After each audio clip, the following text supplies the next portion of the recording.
आज हम एक ऐसी महान गुरु माता की बात करेंगे जो शहीद पति की पत्नी, शहीद पुत्र की माता और शहीद पोतों की दादी थी, जिन्होंने अपनी आंखों के सामने अपने पति को धर्म की खातिर शहीद होते देखा। चमकौर के युद्ध में अपने 2 बड़े साहिबजादों की शहीदी देखी, फिर सरहंद में अपने 2 छोटे साहिबजादों की शहीदी को सहा। धन्य है ऐसी माता जिन्होंने खुद भी अंत में शहादत का जाम पिया। अपने सारे जीवन में एक के बाद एक बड़े से बड़े दुख सहे, परंतु जुबान से उफ तक न की। जिनका हृदय पहाड़ जैसा विशाल था और स्वभाव से दया, विनम्रता और शांति की मूर्त थी, ऐसी माता सभी स्त्रियों के लिए इंस्पिरेशन है। आज हम इस वीडियो में जिनकी बात करने जा रहे हैं वो कोई और नहीं, वो हैं गुरु तेग बहादुर जी की पत्नी और गुरु गोबिंद सिंह जी की माता गुजरी जी।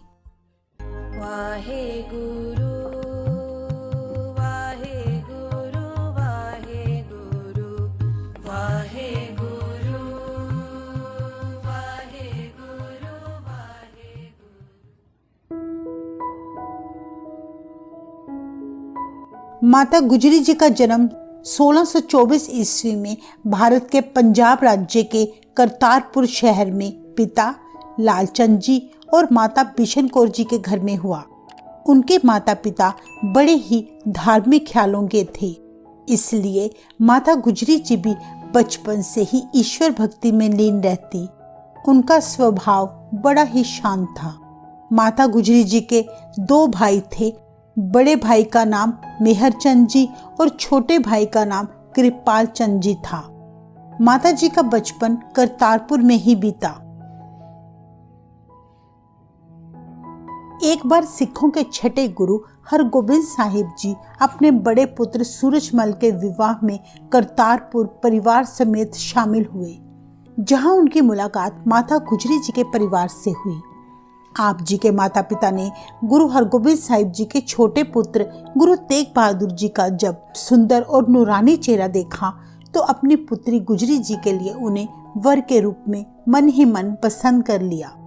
तब लालचंद जी ने गुरु हरगोबिंद साहिब जी के सामने हाथ जोड़कर अपनी पुत्री गुजरी जी का विवाह गुरु तेग बहादुर जी से करने का प्रस्ताव रखा। गुरु हरगोबिंद साहिब जी इस प्रस्ताव को सुनकर बहुत खुश हुए और उन्होंने यह प्रस्ताव स्वीकार कर लिया। उसी दिन तब करतारपुर में ही माता गुजरी जी और गुरु तेग बहादुर जी की सगाई कर दी गई और सगाई के 4 साल बाद 4 फरवरी 1633 ईस्वी में गुरु हरगोबिंद साहिब जी की हजूरी में गुरु तेग बहादुर जी और माता गुजरी जी का विवाह संपन्न हुआ। इस विवाह की रौनक बड़ी अद्भुत थी। विवाह के बाद माता गुजरी जी अपने पति गुरु तेग बहादुर जी के साथ अमृतसर में रहने लगे। 19 मार्च 1644 ईस्वी को पिता गुरु हरगोबिंद साहिब जी के अकाल चलाना करने के बाद गुरु तेग बहादुर जी अपनी माता नानकी जी और अपनी पत्नी माता गुजरी जी के साथ गुरु हरगोबिंद साहिब जी के आदेशानुसार ही गांव बकाला में आकर बस गए। गांव बकाला रहते हुए गुरु तेग बहादुर जी सारा दिन ईश्वर भक्ति में लीन रहते और माता गुजरी जी एक संस्कारी और आज्ञाकारी पत्नी और बहू के रूप में सारे कर्तव्य पूरी निष्ठा के साथ निभाते।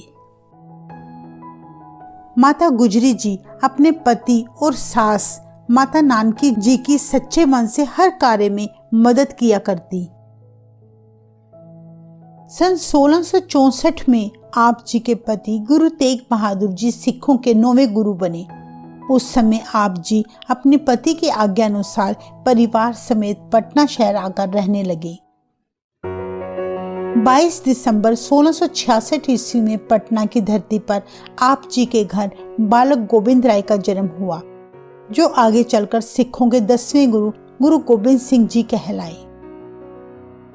उस समय गुरु तेग बहादुर जी बंगाल और असम के दौरे पर धर्म प्रचार के उद्देश्य से गए हुए थे। कहते हैं गुरु तेग बहादुर जी ने 1670 ईस्वी में पहली बार अपने पुत्र का मुख देखा था। माता जी ने अपने इकलौते पुत्र का लालन पालन बड़े प्यार और चाव से किया। उन्हें बचपन से ही गुरबानी के साथ जुड़ने की शिक्षा दी तथा जुल्म के खिलाफ आवाज उठाने की प्रेरणा दी।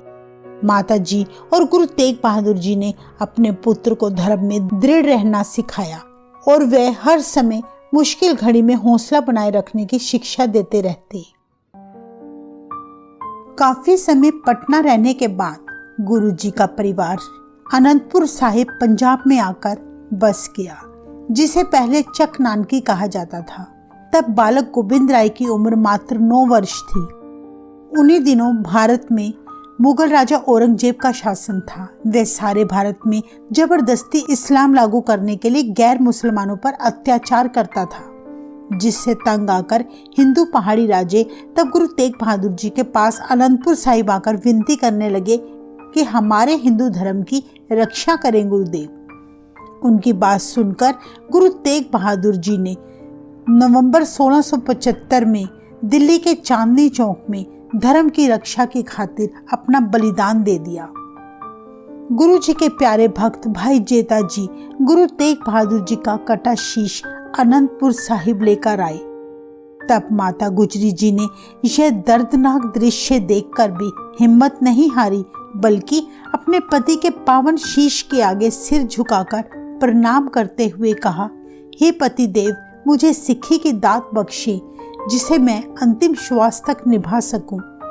धन्य है ऐसी माता, अपने पति के शीश का संस्कार करते हुए भी जिनकी आंखों से एक भी आंसू न निकला, बल्कि अपने पुत्र गोविंद राय के सिर पर हाथ रखते हुए उन्हें धर्म युद्ध में आगे बढ़ने का हौसला दिया। माता जी ने अपने पुत्र के हर फैसले, हर घड़ी में पूरा साथ दिया। जून 1677 ईस्वी में आप जी ने अपने पुत्र गोविंद राय का विवाह माता जीतो जी के साथ किया। समय चलते उनके घर 4 पुत्र हुए, जिनका नाम बाबा अजीत सिंह जी, बाबा जुझार सिंह जी, बाबा जोरावर सिंह जी और बाबा फतेह सिंह जी था। अपने पोतों का लालन पालन माता जी ने बड़े ही प्यार और चाव से किया। उनमें गुरु नानक देव जी के गुण भरे। आप जी अपने साहिबजादों को सिख इतिहास की साखियां सुना सुनाकर उन्हें सिक्खी जीवन दृढ़ करवाया करते। गुरु तेग बहादुर जी की शहादत के बाद गुरु गोबिंद सिंह जी को सिखों का 10वां गुरु बना दिया गया। तब गुरु जी की लोकप्रियता इतनी बढ़ने लगी, जिसे देखकर पहाड़ी राजे और मुगले गुरु जी से ईर्ष्या करने लगे। वे किसी भी तरीके गुरु गोबिंद सिंह जी को पकड़ना चाहते थे। उन्होंने गुरु जी के अनंतपुर साहिब के किले को मई 1704 ईस्वी में अपनी विशाल सेना द्वारा चारों तरफ से घेर लिया। यह घेराबंदी 7 महीने तक चली। उस समय किले में गुरु जी का परिवार, माता गुजरी जी और चारों साहिबजादे तथा गुरु जी की पत्नी समेत और भी कई सिख मौजूद थे। मुगलों द्वारा की गई घेराबंदी के कारण जो भी सिख किले से बाहर निकलता उसे शत्रु द्वारा मार दिया जाता।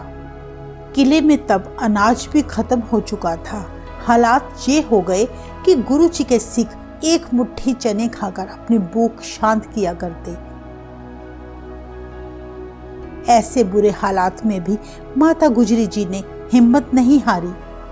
मुगलों ने गुरु जी को झूठा आश्वासन दिया कि आप किला छोड़ दें, हम आपको कोई हानि नहीं पहुंचाएंगे। गुरु गोबिंद सिंह जी को उन पर कतई विश्वास नहीं था, लेकिन सिखों की हालत देखते हुए माता जी ने गुरु जी को किला छोड़ने का तब सुझाव दिया।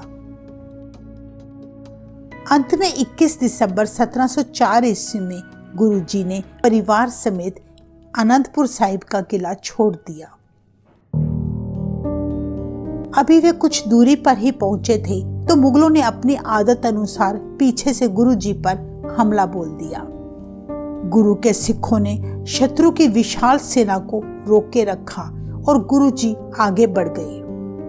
वहां पर बहती सरसा नदी भी तब उफान पर थी। इस भगदड़ में माता जी का सारा परिवार सरसा नदी पार करते हुए बिछड़ गया। एक तरफ गुरु गोबिंद सिंह जी अपने 2 बड़े साहिबजादों और 40 सिखों के साथ चमकौर पहुंच गए और गुरु जी की पत्नी भाई मनी सिंह जी और अन्य सिखों के साथ दिल्ली चले गए। तब माता गुजरी जी अपने 2 छोटे साहिबजादों के साथ सहेड़ी गांव पहुंच गए। सरसा नदी पर यह बिछड़ा परिवार फिर भविष्य में कभी मिल ना सका। इसी स्थान पर आपकी याद में आजकल गुरुद्वारा श्री परिवार विछोड़ा साहिब सुशोभित है।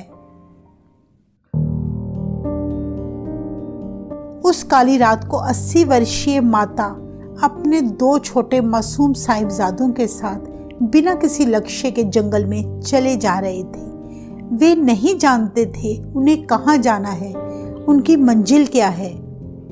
रास्ते में उनकी मुलाकात अपने पुराने सेवक गंगू ब्राह्मण से हुई, जो उन्हें अपने घर बड़े सम्मान पूर्वक ले गया। भोजन खिलाकर सोने के लिए उन्हें बिस्तरा दिया गया।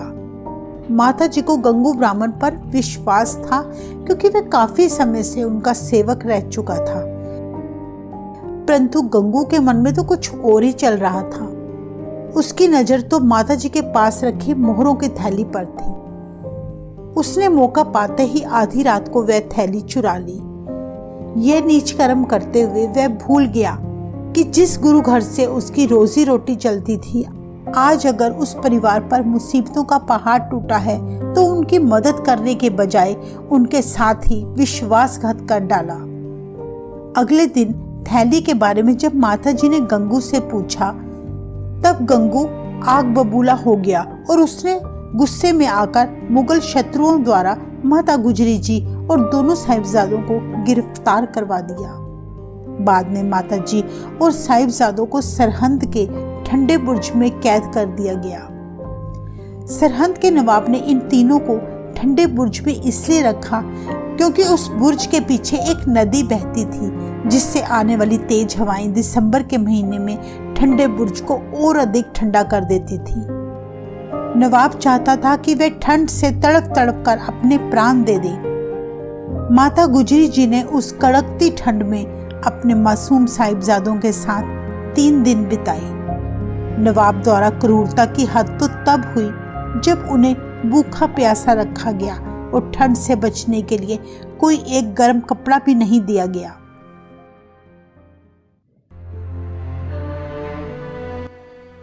माता जी अपनी आंखों के सामने अपने मासूमों पर जुल्म होते देखकर भी अडोल रहे और उन्हें धर्म में दृढ़ रहने की शिक्षा देकर कहा, बच्चों कभी भी जुल्म के आगे झुकना नहीं और अपने पिता और दादाजी के दिखाए रास्ते पर चलना। यह माता जी के दिए हुए संस्कार ही थे कि 7 और 9 वर्षीय बालक शत्रुओं द्वारा दिए गए किसी लालच में न आकर अपने धर्म पर अडिग रहे और लगातार फतेह के नारे लगाते रहे। गुरु गोबिंद सिंह जी के साहिबजादों द्वारा इस्लाम धर्म कबूल न करने पर अंत में 27 दिसंबर 1704 ईस्वी को मुगलों ने साहिबजादों को जिंदा दीवार में चिनवाने का फतवा जारी कर दिया। धन्य है माता गुजरी जी, जिन्होंने निरंकार का हुक्म स्वीकार करके अपने जिगर के टुकड़ों को अपने हाथों से उनकी दस्तार सजाकर शहादत के लिए रवाना किया, लेकिन सिक्खी पर आंच न आने दी। उस दिन जब माता गुजरी जी को साहिबजादों की शहादत की खबर मिली तो उन्होंने निरंकार के आगे हाथ जोड़कर 13 पाना मीठा लागे कहकर अपने प्राण त्याग दिए। जिस स्थान पर उन्होंने अपने आखिरी श्वास लिए, उनकी याद में वहां आजकल गुरुद्वारा ठंडा बुर्ज सुशोभित है। जहां साहिबजादों और माता गुजरी जी का संस्कार किया गया, वहां गुरुद्वारा ज्योति स्वरूप सुशोभित है, जो कि ठंडे बुर्ज से मात्र कुछ कदमों की दूरी पर है। तो ये थी माता गुजरी जी के जीवन की कुछ खास बातें। हमारा भी कर्तव्य है कि हम गुरुओं के उन ऐतिहासिक स्थानों पर अपने बच्चों को लेकर जरूर जाया करें, ताकि हमारे बच्चों को गुरुओं का इतिहास पता लग सके। आज भी ठंडे बुर्ज गुरुद्वारे में हर साल दिसंबर के शहीदी दिनों में बहुत सारी संगतें अपने परिवार समेत आकर सारी रात वहां ठहरती हैं और माता गुजरी जी व साहिबजादों का वही दर्द महसूस करने की कोशिश करती हैं जो कभी उन्होंने सहा था।